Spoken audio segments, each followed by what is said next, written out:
بسم الله الرحمن الرحیم. خب امروز قسمت دوم از داستان عبدالرحمن ابن عوف رضی الله عنه، این صحابی بزرگوار رسول خدا صلی الله علیه و سلم رو با هم می‌خوایم بخونیم.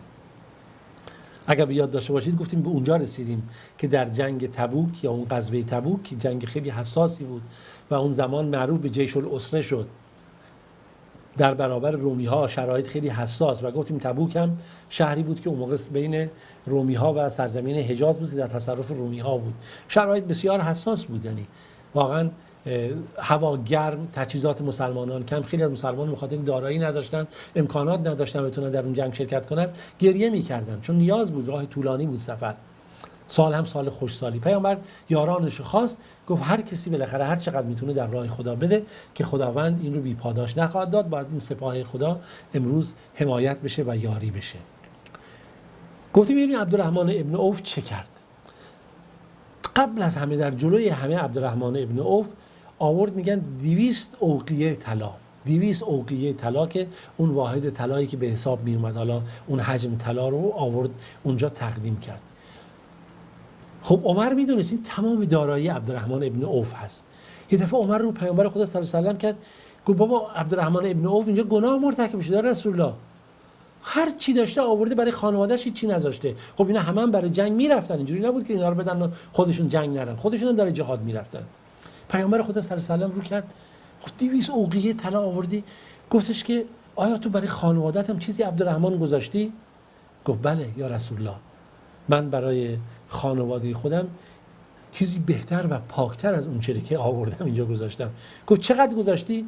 گفت وعده خدا و رسول خدا رو از رزق خیر و برکت برای اونها گذاشتم و از پاداش.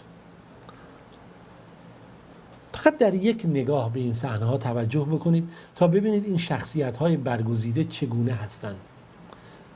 جان خودشون رو میدن، تمام دارایی میدن، خدا هم برکت میده. خدا هم برکت میده، برکت و خیر نصیب اینها میشه. این گونه نیست که ما فکر کنیم همینجوری هر اتفاقی میفته ماجرا تموم شد. نه، بله بالاخره سپاه مسلمانان به سمت تبوک حرکت کرد. خب خداوند هم ببینید چنان اکرام کرد عبدالرحمن ابن عوف و مسلم که هیچ کس واقعا چنین اکرامی شامل حالش نمیشه. ببینید یه اتفاقی هم افتاده در این جریان، یک نصیبی خداوند در مورد عبدالرحمن ابن عوف در این سفر پیش آورده که در برای هر مسلمانی یک آرزوی خیلی بزرگه. اون هم این هست که خداوند این فرصت پیش آورد. وقت نماز شد، رسول خدا صلی الله علیه و سلم نبود اون موقع بین مسلمان ها، حالا رفته بود برای کاری، شاید دور شده بود، فاصله گرفته بود. مسلمان ها برای نماز اقامه کردن، عبدالرحمن ابن عوف رو به عنوان امام خودشون تعیین کردن و نماز داد. بالاخره رکعت اول هنوز تموم نشده بود که رسول خدا صلی الله علیه و سلم به مسلمانان ملحق شد و اقتدا کرد به عبدالرحمن ابن عوف و پشت سر عبدالرحمن ابن عوف نماز خونده. شما دیگه این رو ببینید، از این فضیلت واقعا بالاتر و بزرگتر اصلا نمیشه تصور کرد که سید المخلوقات، مثلا بگیم امام پیامبران، حالا بگیم خاتم پیامبران، بیاد پشت سر شخصی، اونم از یاران خودش، نماز بخونه. از این هم بگذریم. مطلب دیگری رو میخوام خدمتتون نقل بکنم. ببینید عبدالرحمن ابن عوف مثلا پیامبر خدا صلی الله علیه و سلم ایشون رو با 700 نفر برای یک سریه فرستاد، برای سریه دومة الجندل، که این هم داستانی داره، این جنگو واسه خودش جریانی داره. بالاخره پیامبر خدا پرچم مسلمانان رو در دست این قرار داد. عمامه سیاهی که مشهور داشت بر سر خودش بود که این عمامه رو میگه که پیامبر خدا پرچم رو داد در دستش، در حالی که عمامه سیاه هم بر سر داشت که این عمامه سیاه هم روی کتفاش افتاده بود. گفت نگاه کنید، برید در راه خدا همتون بجنگید با کسانی که ظلم و ستم کردند، دچار شرک و خرافات شدند و کفر به الله ورزیدند. اما در این جنگ به خاطر دشمنی و عداوت و بغاوت اونها شما رفتاری نکنید که دچار غلو بشید، زیاده روی بشید، خیانت نکنید، صداقت داشته باشید، مردگان رو تکه تکه نکنید، اجساد اونها رو و رفتارهای وحشیانه نشون ندید، کودکان رو نکشید در این جنگ. این عهد خداست با شما و این با عهد خدا و عهد پیامبر خدا با شما هست. و همینجوری پیامبر خدا نصیحت میکرد اینها رو. نکته خیلی جالبی وجود داره در این جریان، اینه که وقتی ما به این صحنه ها نگاه میکنیم، پیامبر خدا برای یاران خودش دعا میکرده. یکی از مواردی که نقل شده که در پیامبر خدا نقل میکنه در مورد عبدالرحمن عوف و خالد ابن ولید اینها که اتفاقی افتاده، یک صحبتی شد، گفت نگاه بکنید اصحاب من رو مواظب باشید، در مورد اصحاب من مواظب باشید، قدر اونها رو بدونید، منزلت اونها رو بدونید. ممکنه شما در آینده بیاید انفاق زیاد بکنید، خرج زیاد بکنید، تلاش زیاد بکنید، اما باور کنید این تلاشی که کردن اینها و این انفاقی که اینها کردن شما هرگز نمیتونید انجام بدید. حتی اگه شما به اندازه کوه احد بخواید طلا بدید نمیتونید به مقام و منزلت اونها راه پیدا کنید و دست پیدا بکنید. خب ببینیم حالا این زندگی عبدالرحمن ابن عوف در زمان پیامبر خدا صلی الله علیه و سلم، زمانی که پیامبر خدا صلی الله علیه و سلم از این دنیا رفت، عبدالرحمن ابن عوف امور مالی خانواده پیامبر امهات المؤمنین رو به عهده گرفته بود. نیازهای اونها رو برطرف میکرد، هر چی نیاز داشتن، سفری میخواستن برن جایی، اونها براشون مرکب و شتر و هودج و اینها آماده میکرد و حمایت کامل از امهات المؤمنین داشت، از همشون، و مورد اعتماد همه اینها بود و افتخار میکرد که میتونه در خدمت خانواده پیامبر خدا باشه. معروفه که عبدالرحمن ابن عوف خبر رسید، یعنی از نیکی عبدالرحمن ابن عوف به نسبت امهات المؤمنین، که میگه یک زمینی رو داشت ایشون به 40,000 دینار این زمین رو فروخت. این زمین رو بالاخره تقسیم کرد بین قبیله بنی زهره و فقرای مسلمانان و مهاجران و همچنین همسران پیامبر براشون فرستاد و گفت اینها رو به امهات المؤمنین بدید، مثلا به ام المؤمنین عایشه بدید، فلان بدید، از این مال و دارایی که من اینجا بخشیدم.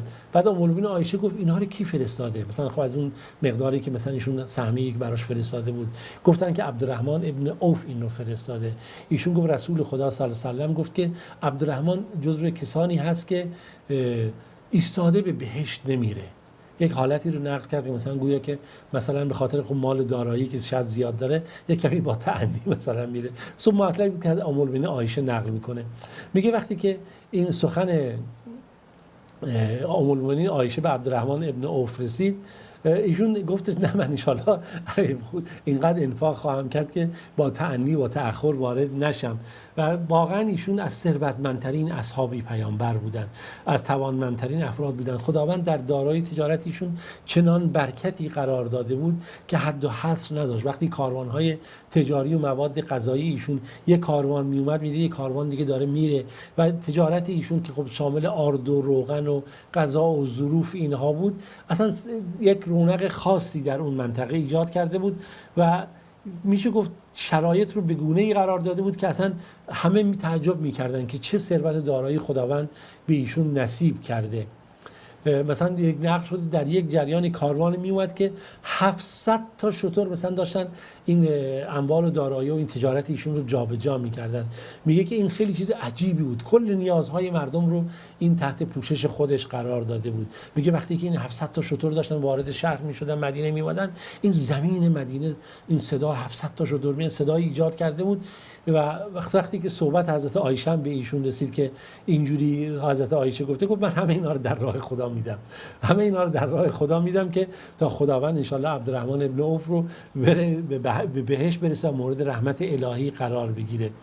و این حالات رو داشته باشید، این رفتارها رو داشته باشید که چگونه هست. ایشون میگه که وقتی که ایشون گفت اینجوری هست، میگه خیلی خوشحال شد عبدالرحمن ابن عوف از اون سخنی که بالاخره ام المؤمنین عایشه نقل کرده بود و گفت من همه اینها رو در راه خدا میدم و همه اینها رو بخشید، داد، بذل و بخشش کرد، بین همه داد و هرچه از طلا و نقره دستش در اون لحظه اومده بود اینها رو داد.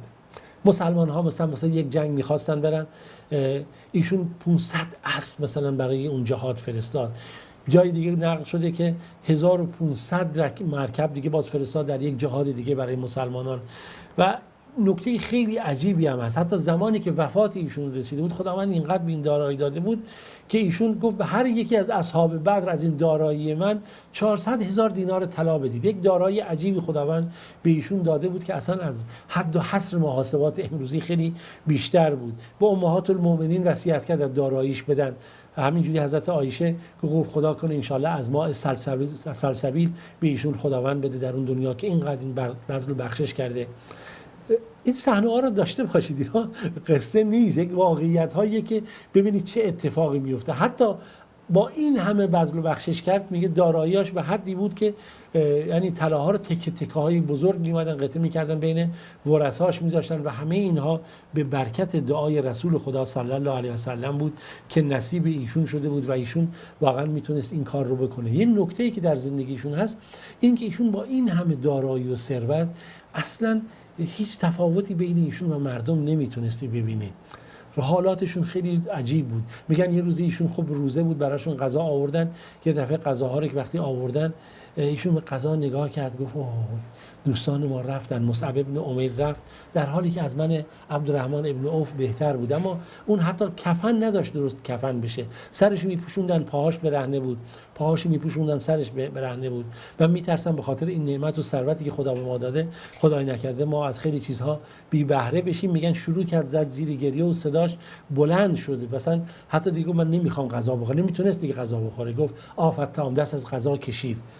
ببینید این حالات تقوا اینگونه نیست که ما اصلا الان این قصه ها رو میگیم یاران پیامبر، برخی فکر میکنن قصه از چه خبره. واقعا انسان قبطه میخوره این صحنه ها رو میبینه. عبدالرحمن ابن عوف از دنیا رفت، سعد ابن ابی وقاص دایی رسول خدا صلی الله علیه و سلم بالاخره جنازه ایشون رو حمل کرد. حضرت عثمان ذوالنورین بر جنازه ایشون نماز خوند و حضرت علی هم جزو کسانی بود که جنازه ایشون رو رضی الله عنه چیکار میکرد؟ مشایعت میکرد. و حضرت علی در مورد عبدالرحمن ابن عوف میگه که واقعا تو پاکی رو دریافت کردی، قدر ادرکت صفها، خوبی رو درک کردی و سبقت گرفتی و خداوند تو رو مورد رحمت خودش قرار بده.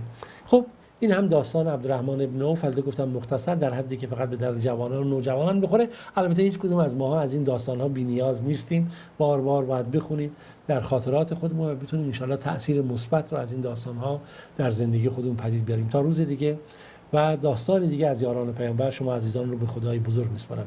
خداوند یار و نگهدارتون.